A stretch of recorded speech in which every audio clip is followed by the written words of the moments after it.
A lot of the arguments, complaints that I see, on Twitter, online, is always about Jews, hold the keys to the world. They have the power and all that.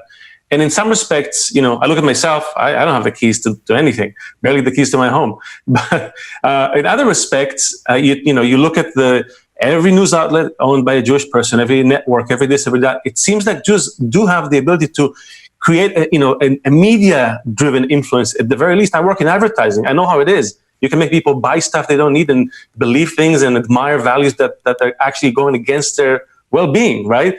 I really wonder how can this message get to the people who just practically, as you said, the nuts and bolts. They're there. They're sitting on those channels of communications. And by the way, a lot of the complaints of anti-Semitism is like, you are fueling our culture with this and this and this and that instead of other values. Instead of being more like this, it's more like that.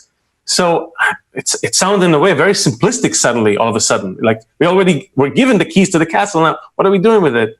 Right. No, I think one of the things that Dr. Laitman said, which again I find very fascinating, is to reconceptualize Judaism not as a religion of the Jewish people, but as an idea that germinated at one point in this. We can call him a historical figure or a mythological figure, Abraham. It really doesn't matter whether it's history or myth at this point, right?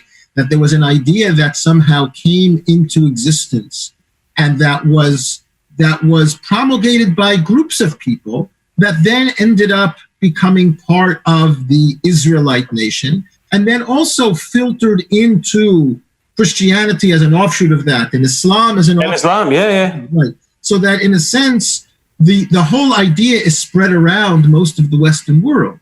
And that in fact, it's really about trying to reconceptualize the idea as it comes out of all three of those traditions, right? To come to that place, to return to the Abrahamic, to use Dr. Laitman's terminology, to return to the Abrahamic. I mean, that is a very powerful idea.